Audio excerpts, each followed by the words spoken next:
Chike, thank you so much for taking some time to visit with me today and to come to the conference to talk about leveling the playing field and the future of labor.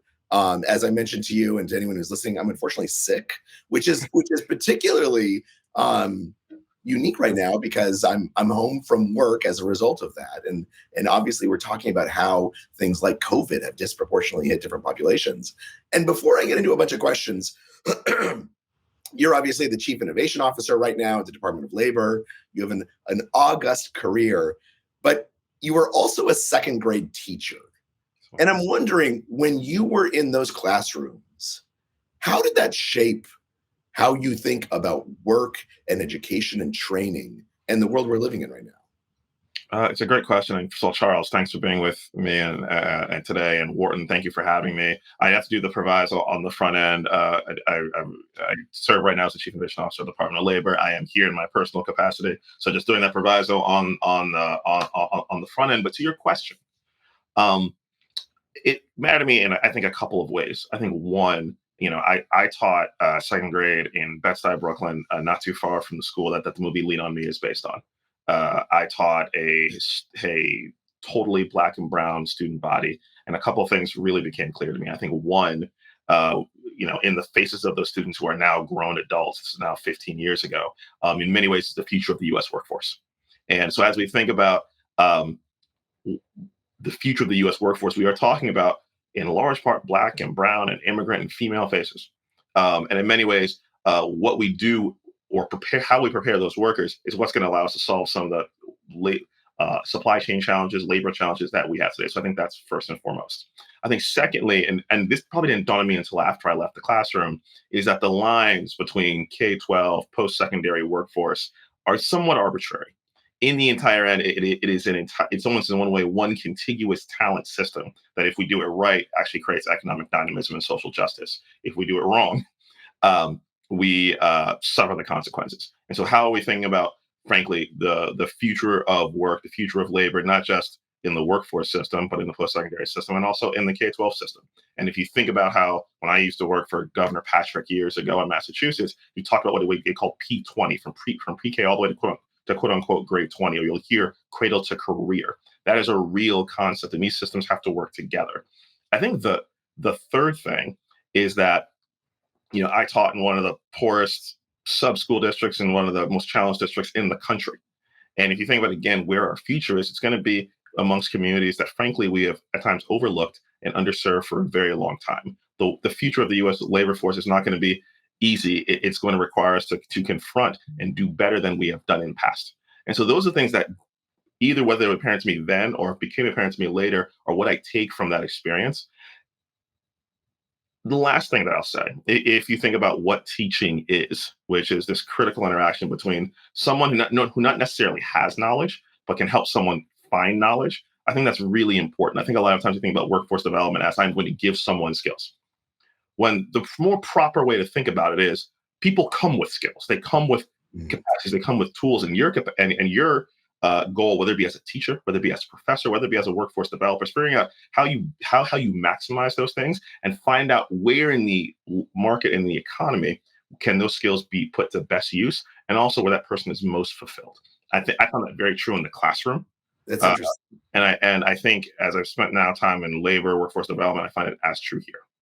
And I want to talk about both of those, because I think there's this distinction of what we do in the classroom. How do we take people and train them with additional skills to meet the economy, but also how does the economy and workplaces need to change Correct. in order to embrace those people and be able to use them. And we're already obviously seeing a huge shift towards the power and importance of labor in being choosier about which jobs they want to take, what conditions they demand, a renewed labor union effort.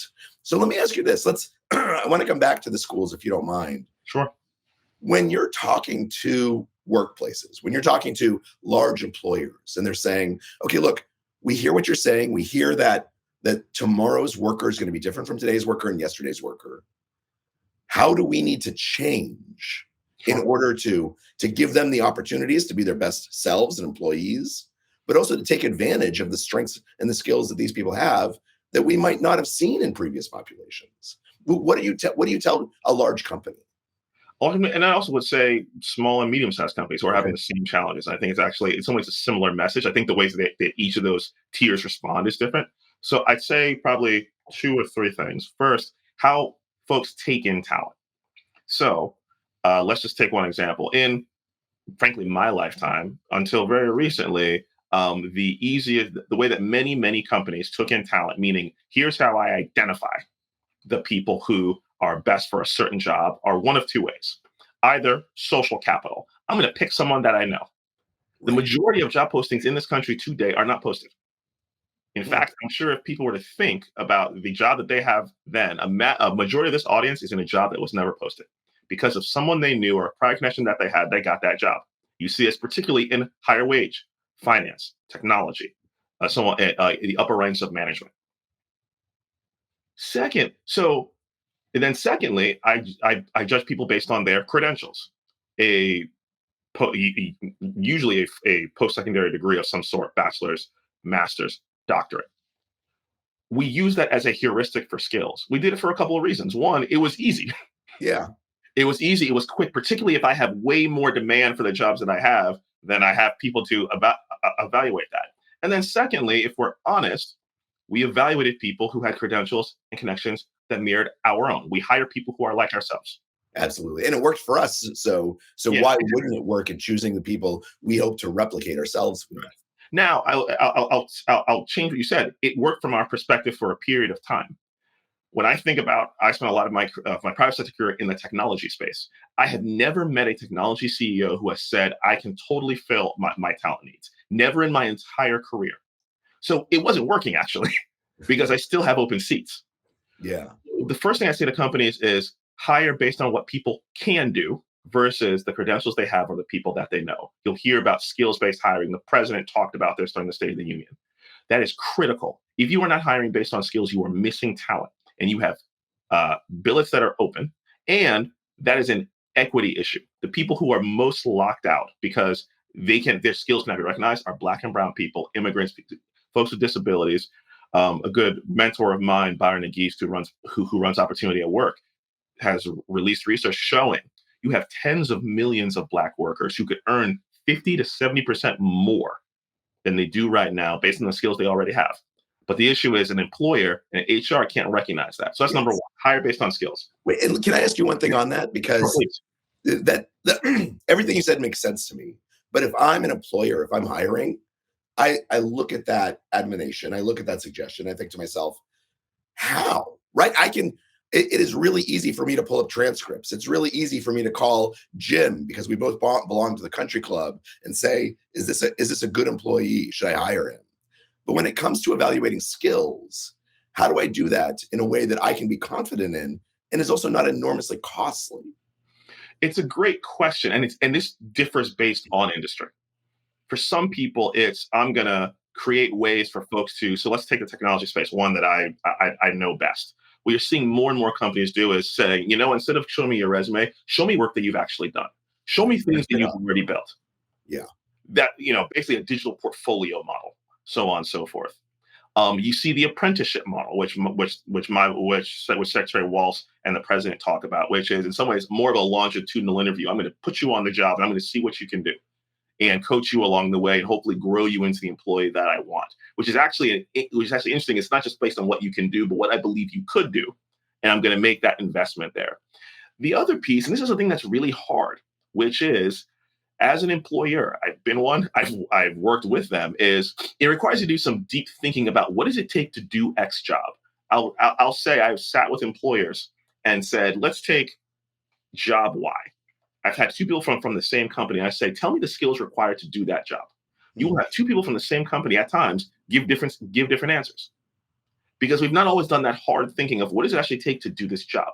Right. And so one thing that I would argue is that, and I've always said this, and at times you don't get the best response from industry, but it's true. I think at times employers overestimate their own knowledge of their own roles, and they overestimate their clarity to the market about what is required. Again, if you were to look at a job posting and look at what someone does every day on the job, very rarely do they totally match. Right.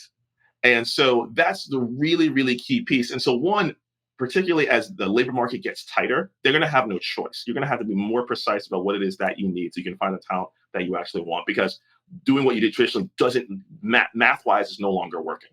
Yeah. I think that second piece, and this goes to a broader point that you're talking about, is that we've generally talked about the future of work and workforce development is purely a supply side function, meaning how do we change and improve labor so that it's better for industry? What we're now seeing, again, go back to the last 4 months of last year. In each of those months, 3 to 4 million people quit their jobs, got up, voluntarily resigned. And so now the opposite is now true. The supply is no longer labor, the supply is jobs. Right.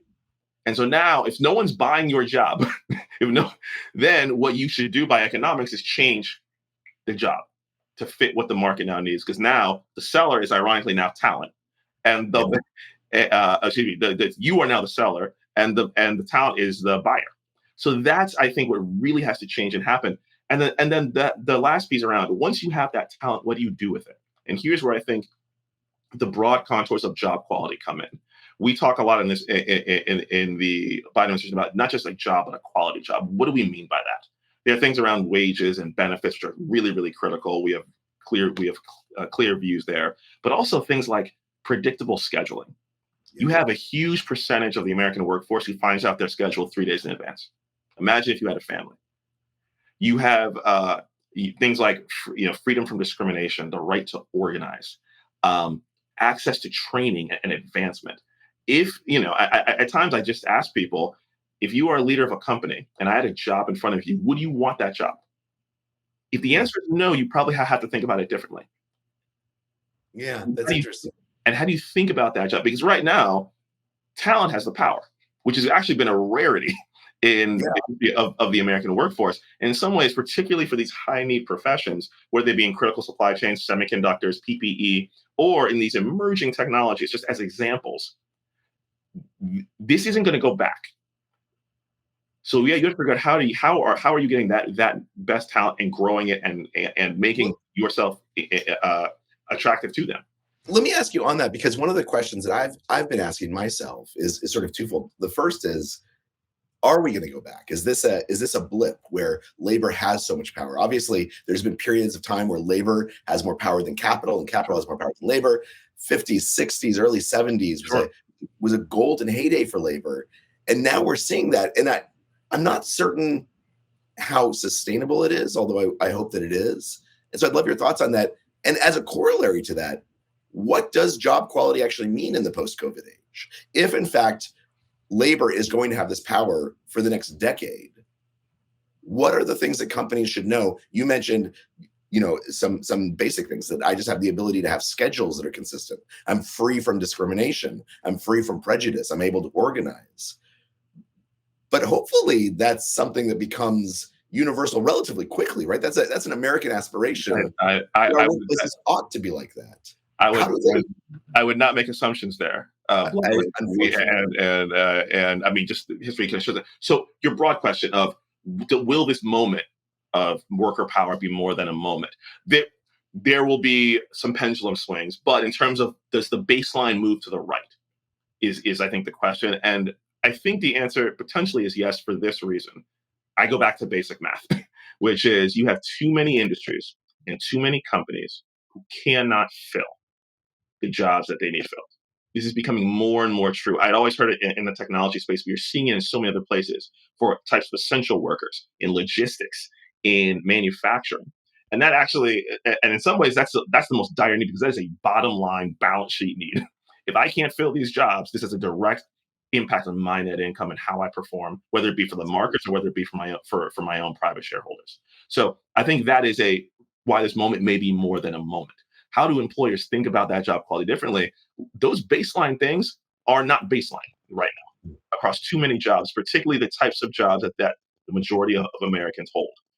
Just something like remote work. Many of us who are on this call have been lucky to deal with remote work. If you look at the data, and I'm thinking about my colleagues at the Bureau of Labor Statistics, from the data that I've seen, I believe only 30 to 40% of jobs in America can be done remotely. The majority of Americans work in jobs where that is not an option. That is, they are what we used to call low skill workers, but now we realize in COVID we're essential.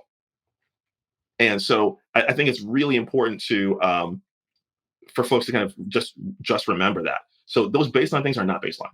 And, Yes. and just that's a huge quantum leap. If we could say that those things are true, you have family sustaining wages, you have a benefit system that can support you, you have a predictable schedule, you have again freedom from discrimination and the right to organize, and access to training and advancement. That would be a quantum sea change for the American workforce. I absolutely agree. And, Now, it would mean that we're hitting that part of the workforce that has been historically excluded. correct. It would mean that we're hitting the black and brown parts of the workforce, the low income parts of the The rural workforce. parts of the workforce, the poor parts of the workforce. Now, I'll also say this: what's the true next step? Which is now, how are you getting those parts of the workforce, frankly, into those positions of corporate and industrial power that have truth, that frankly have the reins of capitalism? This is now how are folks cracking C suites, the C-suite being division heads, having their hands on the tills of capital, whether that be on the investment side or anywhere else. That's kind of, I think, where we want to go, because that's how you begin to tackle not simply um, these baseline economic indicators, but this is how you begin to change who has wealth, not income, but wealth, and who doesn't. Okay, so we're getting close to our time, so I want to shift just a little bit to ask. Sure. We've been talking about how employers need to change. We've been talking about how workplaces need to change, Sure. but obviously, folks are coming up through that pipeline that you mentioned in the Sure. schools, in community colleges, in 4-year colleges, and 2-year colleges, in high schools. How do those schools need to change in order to A, prepare their students for the world you're describing, but B, to influence the world itself? It's a this you've asked a big question. Let me say I think three things. I think first, as we think about training or education, how do we think about it kind of three ways? One is I think of it as the just-in-time skills. These are the technical skills that are just in time for the needs of the workforce. These are some of the things we probably where we probably spend the most time. Hey, we need semiconductors. How do we make sure that enough people have semiconductor manufacturing skills? There's that. Then there are what I would call the timeless skills. These are the skills that, frankly, since the ancient times, whether it be Egypt, Rome, Greece, these habits of mind from leadership to communication to collaboration that we think are critical. How do we make sure that that's part? And then And last, are you talking about mental skills at that point, sort of critical thinking skills? critical thinking, human skills, the things that only human beings can do, that we've been doing as a species since, frankly, we left the cave. Those are in some ways becoming, and any employer will tell you, those are the things that they are looking for just as much. I think Absolutely. lastly, what are those technology skills? Technology is now every job is a technology job now. What are those? What is that base level of technology literacy that is really critical? I'll say secondly, particularly I think about business schools. Um, we learn a lot about how to manage cash. We learn about increasingly now how to manage technology and data. We still probably don't think enough about how to manage people, Yeah. manage and develop and grow people as leaders. And that is critical because that is your most critical resource. It's usually the majority of your balance sheet, and it should be the majority of your time and hopefully brain space. I think lastly, how do we make sure that businesses and leaders in business do not simply see themselves as business leaders, but you are leaders within society. Your work must cut across sectors, one for the health of your business, but also for the health of your country and the world. And I think that has to be just the way that business is done versus a specialty or a mindset or just something that's done by a few within a niche. I absolutely agree. And it's interesting that you bring up communication, you bring up business schools. I know you're a Wharton graduate. I went to Harvard Business School. And I think probably you, like I, got a lot of education in, say, communication. But it was passive, right? It's modeling what other people are doing. It's studying how your peers and your professors behave. And that's becoming more formalized. But I think it's as critical, if not more critical, in other settings where we're not assuming that someone's going to be a business leader. We're assuming that you're going to be in a company. And as a result, you need to know how to communicate with everyone in that company, how to be empowered to do so. Absolutely. And here's where to go to the first question that what you asked me about teaching. One of the most valuable parts of teaching was learning not how to get someone to think like me, but how to think like them. And in some ways, take very complex ideas and unbundle them in ways that people not familiar with them can understand. And that is a critical thing if you're trying to manage an entire organization where not everyone is in the same rooms that you are in, and vice versa. How do you not simply make things more complex, which is kind of what we're taught, but also how do we actually make things simpler and clear so that from the C-suite to the front line, we're all moving in the same place in the same direction. Yeah, Okay, so Chike, one last question before we wrap it up. If there's ever, for the folks who are watching this, the folks who are academics, the folks who are in business, the folks who are leaders in their communities, if there's one thing that you would ask them to do tomorrow, this week, to begin being part of the solution around this, what would it be? One, focus on those who we've neglected for the longest. These communities and these workers who are bounties of economic opportunity. If only we, as those who have the power to make it so. That's one. I think two, if you are particularly if you are in a company leading a company, how are you hiring based on skills, not based on social capital or based on credentials? I think thirdly, how are you working across sectors, outside the four walls of your company or your organization as often as possible, because that's where the real solutions lie. That's interesting. Chike, thank you so much.